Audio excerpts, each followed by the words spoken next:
En 5, 4, 3, 2, 1. Desde Brasil, ahora comienza Circuito Brasil con Marcelo Rech.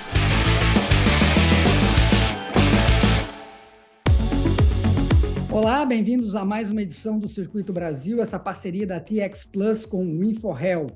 Hoje nós vamos conversar com um expert em defesa e segurança, mas que vai falar também de tecnologia, como que a tecnologia pode interferir positiva e negativamente, por exemplo, na guerra, na cooperação militar entre os países, enfim. O Dr. Salvador Raza vai conversar conosco, direto de Washington. Eu chamo para 3 minutinhos e a gente volta com esse bate-papo de toda sexta-feira. Olá, voltamos então para conversar hoje com o Dr. Salvador Raza. Ele é diretor do Instituto CETRIS para Estudos de Tecnologia e Segurança Internacional. Salvador, muito bem-vindo ao programa, obrigado por aceitar o convite. E eu queria que você começasse falando exatamente de como que a tecnologia hoje interfere, por exemplo, na guerra. Né? Quando a gente fala em guerra, a gente está falando de 2 exércitos, um contra o outro, mas parece que isso está virando raridade, né? Futuramente não será esse tipo de guerra, é isso mesmo? Bom, primeiro, obrigado pelo convite, um prazer estar com vocês. Para entender o que está acontecendo hoje, a gente precisa entender alguns parâmetros com que a gente trabalha em tecnologia de defesa. Primeiro, a tecnologia em defesa ela tem uma característica particular, que ela evolui com saltos, né? Ela dá alguns saltos maiores ou menores, mas ela não é um desenvolvimento contínuo, uniforme. Tá? Então a gente tem patamares e saltos. Esses saltos a gente chama de offsets, né? Que são os grandes saltos. E a história da tecnologia aplicada em defesa tem inúmeros saltos, mas a partir dos anos 50, a coisa começou a ficar mais complicada, principalmente porque você começa a ter uma dualidade. A tecnologia de defesa e a tecnologia civil, elas começam a se desdobrar uma da outra. Você tem militar desdobrando civil, civil desdobrando militar, por exemplo, a própria internet. A internet que nós conhecemos, ela é um filhote da tecnologia militar. Tá? E no mundo civil você tem um universo de desenvolvimentos que usaram tecnologias que foram criadas não para os militares, mas sim para uso específico civil, vamos dizer assim, mas que acabou sendo adaptado ao militar. Então, dentro desses saltos, você começa a ter, nos anos 50, por exemplo, os mísseis. A guerra, quando se introduziu mísseis, a dinâmica, né, a chamada arquitetura de combate mudou muito. E os mísseis, depois de introduzidos aí, eles vêm evoluindo. Hoje nós temos mísseis de altíssima precisão, alta velocidade e alto poder de destruição. Tá? Então, mas o salto começa ali. Depois, nos anos 70, mais ou menos, você tem uns grandes saltos que foi a tecnologia stealth, que é a tecnologia do despistamento, né? Dificuldade de encontrar no radar. O segredo ali não é tanto esconder do radar, mas esconder todo o alvo de múltiplos sensores, do radar, do calor, né, do infravermelho e outros. Então, tornar os vetores de ataque praticamente invisíveis. Praticamente, eles não são totalmente invisíveis e depois foram desenvolvidas contra-tecnologias que puderam absorver essa capacidade desenvolvida. Mas o que isso aumentou? Aumentou a capacidade de penetração e de resiliência. Significa, os vetores, mísseis ou aviões, ou até mesmo, depois nós vamos ver navios que vai ser aplicado, eles conseguem ir mais longe, ou seja, entrar na fence, né? Como se traduz fence? Cerca, né? De fronteira de defesa inimigo, ele consegue penetrar e resistir ali dentro, porque ele vai encontrar combate, ele vai ter a capacidade de ter maior capacidade evasiva para usar esses sistemas que ele já traz incorporado, né? Então, o ano 70 foi outro grande salto. Quando você começa hoje, você já começa a ter mísseis stealth. A coisa aí fica complicadíssima, porque o míssil vem com alta velocidade, alguns deles com hipervelocidade e praticamente invisíveis, né? Além da velocidade muito alta, eles são praticamente, ganham um certo nível de invisibilidade, que nós vamos ver hoje, daqui a pouco eu vou falar, que só tem uma maneira de detectar um bicho desse em alta, em hipervelocidade, Mach 4, 5, praticamente invisível. E está se usando uma integração de inteligência artificial com sensoriamento satélite. Vou mencionar isso. Que seja, as contra-tecnologias, elas demoram tempo para serem geradas, né? Nós estamos nos anos 70. Nos anos 80, tudo isso passou a ser integrado dentro de arquiteturas computacionais globais, né? Que é o Global Network. Então, você tem esses sistemas muito mais capazes de penetração, com um processamento da decisão muito mais rápido e centralizado. Então, até então, você tinha que descentralizar para o comandante que está no teatro de operações tomar as decisões normalmente eram mais lentas e, ao mesmo tempo, desconectadas de uma política nacional. Hoje você começa a ter tudo isso integrado dentro de Global Network. Então, esse processo que começa a ficar maduro a partir dos anos 2008, 2005 para frente, até chegar no que a gente tem, que é tudo isso que eu falei, mas a integração disso daí com Artificial Intelligence. Isso muda completamente. Por quê? A inteligência artificial, ela consegue ajudar na identificação de alvos, que é que os coreanos estão na frente, inclusive saíram na frente, para identificar mísseis lançados, seja pelos norte-coreanos, ou seja quem for. Ele consegue identificar muito rápido, sempre foi um grande problema da defesa contra mísseis, que você tem que identificar rápido, porque um míssil transcontinental vem da Europa até os Estados Unidos, onde eu estou, vem em 20 minutos, 17 minutos.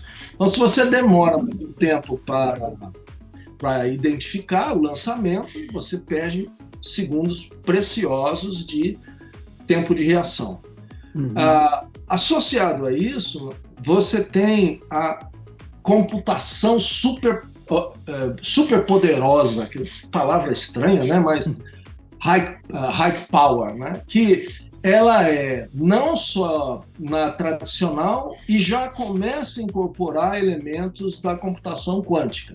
Computação quântica, só um exemplo. No mundo civil, por exemplo, para você quebrar um código da sua conta bancária, você levaria testando alternativas. Se ela fosse bem cifrada, você levaria aí 1 ano e meio com a computação atual. Com a computação quântica, você joga aí uns 15 minutos. Então, reduz algo de 1 ano para 1 hora. Tá? É o poder Então, tá todos os países correndo atrás disso. Só que tem muitos gargalos tecnológicos que não foram ainda alcançados. E quem está desenvolvendo isso é o mundo civil, porque o mundo civil quer usar isso associado com a inteligência artificial para sistemas de decisão de governo, de tecnologias, de energia, tá? E defesa. Quer dizer, não é... E é uma característica muito importante do mundo Salvador, hoje. Esses exemplos que você está dando, né? A gente está tendo nesse momento uma guerra que já completou aí mais de 1 ano, né? Uma guerra lá no leste europeu entre a Rússia e a Ucrânia. Você vê, por exemplo, o uso da tecnologia nesse enfrentamento entre os dois países. Você vê, por exemplo, que o apoio que a Ucrânia tem recebido do Ocidente está focado também em armas mais tecnológicas como forma de neutralizar o poderio da Rússia. Como é que você avalia esse conflito com a tecnologia? A Ucrânia tem sido um campo de provas de algumas tecnologias, né? O que está sendo transferido para a Ucrânia são tecnologias que vêm dos anos 2000, né, que são as tecnologias de tanques, de defesa antiaérea, alguns sistemas de bombardeio. Por quê? Porque a Ucrânia não está preparada, não se preparou para e não tem condições de receber uma tecnologia desse nível e colocar em operação no combate. Não tem gente, não tem redes. Tá? Então está sendo usado o máximo que se pode, desde que se pode ser usado, inclusive. Né? Algumas coisas já desse nível, vamos dizer, do mundo high-tech, né, que a gente chama, na realidade chama post-fictional world, mundo post-ficcional, eu explico depois. Então você já tem, primeiro, satélites. Ninguém fala muito porque não é para falar, ninguém sabe direito o que está acontecendo, mas a guerra no espaço tem sido intensa. Satélites sendo neutralizados, que a gente escuta falar de um. Por quê? Para diminuir a capacidade de monitoramento do russo e vice-versa. Então, tanto é que o americano desenvolveu, não foi por causa disso, mas está sendo usado, desenvolveu uma nova arma. Antes tinha exército, marinha, aeronáutica, agora tem uma arma chamada espacial, que trata desses conflitos. E o segredo do americano, depois de muitas alternativas, eles fazem o seguinte: eles estão usando tecnologia civil, tá, para poder, quando necessário, lançar rapidamente satélites. Então, o americano seria capaz de colocar um enxame de satélites em órbita num tempo recorde, tá? Que é o grande diferencial de capacidade do americano. Porque todo mundo já detém mais ou menos essa tecnologia. Então, o americano tem alguns chamados vetores, né, de surge, aonde ele mantém o diferencial. Então, por que ninguém vai conseguir brigar com o cara por enquanto? Porque ele consegue lançar um surge de satélite em questão de uma semana usando tecnologia civil e incorpora. Os outros países estão levando meses. O cara leva uma semana para lançar. Tá? Então, isso custa caríssimo. Então, não é qualquer um que pode bancar isso aí. Também foi testado a hipervelocidade, mísseis hipervelozes, etc. O segredo e a utilização importante na hipervelocidade não é só o motor, que faz ele andar mais rápido, mas a tecnologia de materiais, que faz com que o míssil não derreta. Voando a Mach 7, 8, a temperatura que ele gera é altíssima, ele derrete.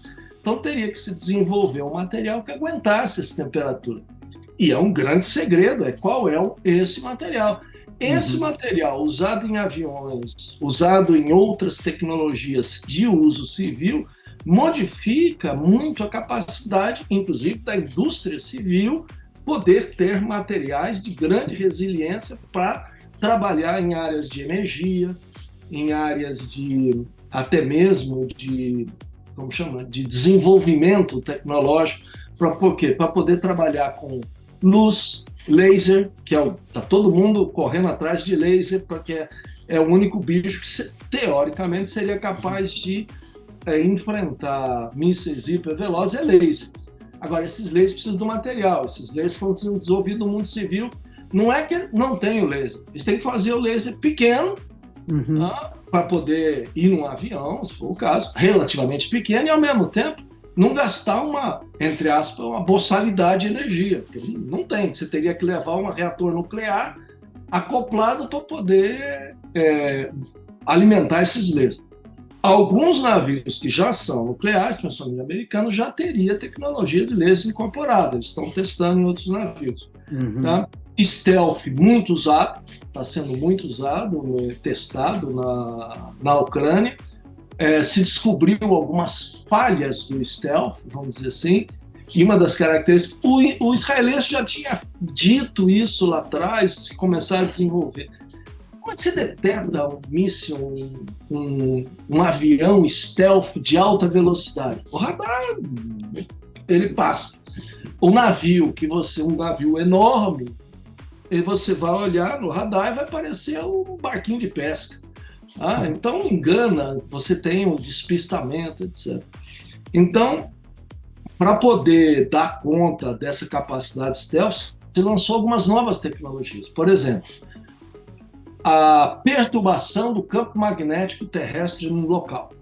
Você monitora o campo magnético, satélite de novo, e monitora para identificar que houve uma perturbação do campo terrestre, você rapidamente reage àquilo para aí então não só fazer o que a gente chama de esclarecimento, né? Mas sim reconhecimento. O esclarecimento, você abre o leque, abre a rede, né? Quem entrar aqui eu pego. No reconhecimento, você fecha o foco e vai para onde teve a perturbação. Então, Salvador, dá para dizer do campo magnético e só mais a perturbação da próprio ambiente atmosférico. Você, um bicho desse voando a Mach 7, ele modifica as características locais, atmosféricas, etc. Então, você percebe, a coisa está evoluindo par a par, e o campo na Ucrânia está sendo tirado muitas lições para isso aí. E o último, que está sendo muito testado, que se falou que daria e ainda não deu certo, é o chamado swarm de drones.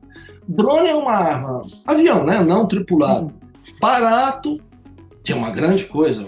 Um F-35 custa o quê? 100 milhões de dólares aí para você começar a incorporar. Um drone custa o quê? 50 mil, 60... Drone ruim, né? Um drone, obviamente, um drone sofisticado vai custar 3, 4 milhões de dólares.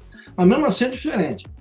Então, o que aí seria a ideia? Pegar um monte desses drones de baixa tecnologia, esse que a criançada fica brincando, tal, para ficar vendo aonde não deve com a câmera, tal, né? Fica voando onde não deve para ver, tá? Que é um problema para segurança, para aviação civil, etc. Privacidade. Bom, então, um problemaço seria pegar isso aí em quantidades enormes. Por exemplo, você lança 100 desses, e todos controlados por um avião, um F-35, por exemplo. Então você teria uma saturação do ambiente com vetores. Você não adianta lançar mísseis em cima disso. Você vai lançar um míssil que custa 500 mil dólares para um drone de 50 mil, e são 100. Então, o swarm de drones modifica. A gente chama de o exército dos pobres, o drone. Entendeu? Qual o problema do drone, né, do swarm? Controlar essa tractando, para que um não saia batendo no outro. Como é que você controla? E, ao mesmo tempo, controlar do ar em tempo real. Então, e outra característica do drone é os drones pesados, que a gente chama. Né? Se você hoje tem torpedos autônomos, claro, com uma propulsão que você lança no Oriente e ele vem bater aqui na costa dos Estados Unidos.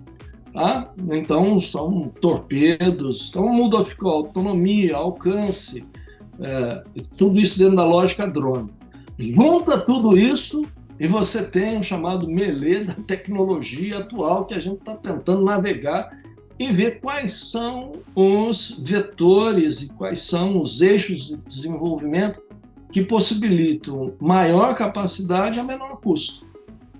Ô, Salvador, a pergunta que eu ia te fazer você está falando aí, né, a gente está conversando sobre os teatros de operações, né, na Ucrânia, para os Estados Unidos, né, que já tem essa capacidade, né, tanto econômica como de desenvolvimento científico e tecnológico, acaba sendo também extremamente cômodo, né, fornecer esse equipamento para a Ucrânia, né? Os Estados Unidos está protegido por um oceano, eles não estão lá diretamente no conflito, propiciam essas armas e permitem que a Ucrânia, no teatro real de operações, né, ou seja, que é diferente de você fazer um teste num determinado campo e tudo, para ver o potencial daquela arma, aperfeiçoá-la e tornar-se ainda mais forte nesse campo. Ou seja, trocando em miúdos, a guerra tem sido conveniente também para os Estados Unidos nesse sentido? Não muito, viu, Marcelo? Não, porque o que o americano está usando, que é uma característica da legislação e da política americana, é o seguinte: ele não pode transferir armamento de alta tecnologia. tá? Porque tem uma série de restrições do Congresso, etc. Então, quando o Congresso autoriza 1 milhão, 1 bilhão de dólares de transferência, o que faz? Ele vai tirar armamento dos depósitos dele, tá? E manda esse armamento. Depois ele recompleta o depósito, os arsenais dele. Tá? Então não sai da indústria direto para lá. É uma coisa que está sendo testado fazer, mas não passou ainda a indústria direto. Tá? Porque é uma questão de política externa, controle, etc. Né? Senão a indústria seria para lucrar, saía vendendo para tudo que é terrorista e ditador pelo mundo. Então tem uma rigidez. E esse armamento que é transferido já tem capacidade demonstrada, testada. Certo? Então, exceto alguns vetores que estão sendo usados, que são civis, basicamente, incorporados, você não tem tanta tecnologia de ponta do ponto de vista americano. Nem da Europa também. Veja os Challenges da Inglaterra, os Leopard. São tecnologias que vêm dos anos 2000.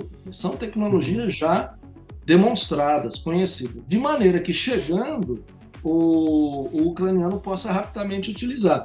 Lembra o seguinte, a Ucrânia, os pilotos, tudo foram treinados, e na sua origem, dentro da arquitetura e da tecnologia russa, que difere dos sistemas de arma americano-ocidental. Durante mais de 10 anos, um grupo de Estados Unidos, um grupo internacional, esteve na Ucrânia passando know-how para que os ucranianos pudessem ser treinados na utilização de armas ocidentais, tá? Porque algumas delas são incompatíveis. E você treinado num não significa que vai sair voando o outro, é a mesma coisa. Você treinou para voar um Cessna para como chama, inseticida agrícola, e daí dá um F-35, você agora voa, meu filho. Não é a mesma coisa, né? Não vai saber nem ligar. Cadê o botão de ligar isso aqui? Né? Não vai, é assim. Né? Então, essa transferência de armamento, ela não é livre e não é de ponta, para que possa ser usado. Veja o exemplo do F-16.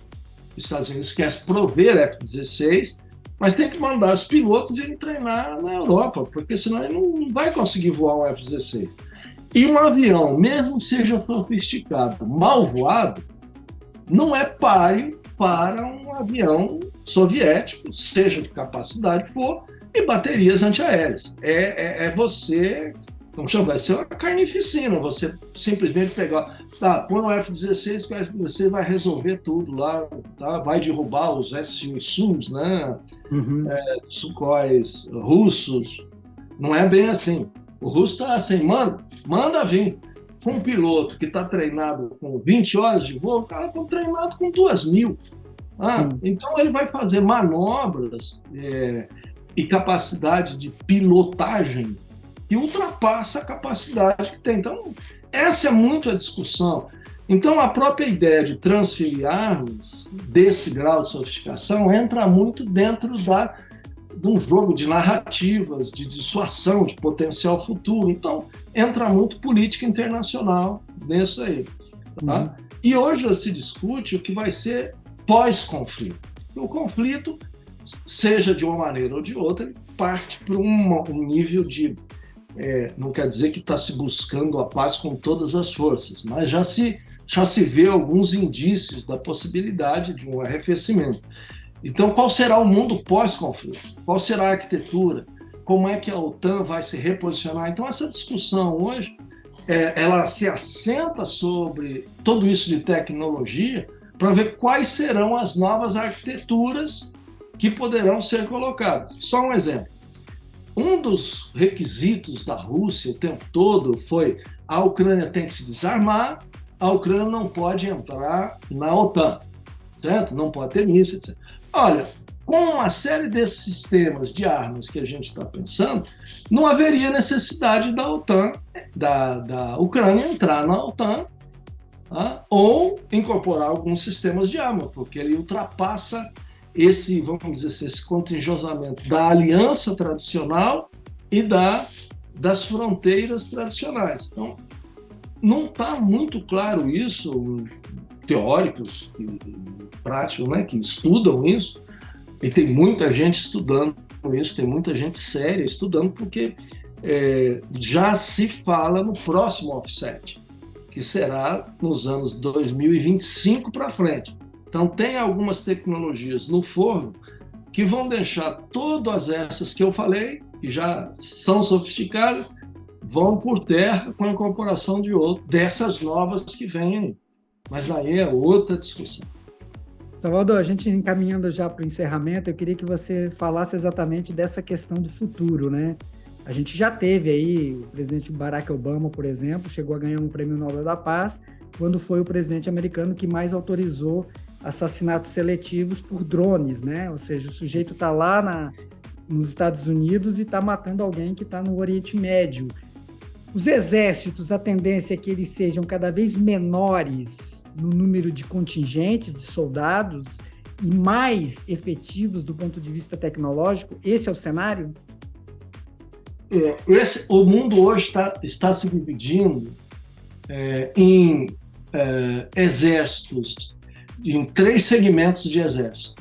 Um é esse que você falou, exército pequeno, altamente profissional, de grande capacidade. São exércitos que custam caro, mas são pequenos, então você consegue controlar. E a capacidade deles é tão letal que ele consegue enfrentar os exércitos de segunda geração, o segundo tipo, vamos dizer, não de geração, segundo tipo, que são os exércitos que foram modernizados com as tecnologias de uma geração anterior. Tá? Esses exércitos são exércitos não tão sofisticados, vamos dizer assim, é um intermediário. E você tem os exércitos do terceiro lane, né, terceiro track, são exércitos que mantêm a ideia de desgaste, tá? Que são grandes exércitos usando soldado como bucha de canhão. Tá? Os países estão usando isso, essa lógica. A lógica do Brasil, por exemplo, quer combinar os 3. Nenhum país ainda conseguiu combinar os 3 de uma forma adequada. Porque os 3 não é o preço de um mais do outro mais de outro. O preço escalona. Então, escala, né? Exponencialmente. E que tem uma coisa, como é que a gente sustenta isso aí? Que é uma questão de orçamento. Os orçamentos estão sendo cada vez mais reduzidos. Mas a tendência é essa estratificação em 3 exércitos, tá? Dentro do próprio país. Um exército de ponta, de ataque, vamos dizer, de alta capacidade ofensiva, pequeno.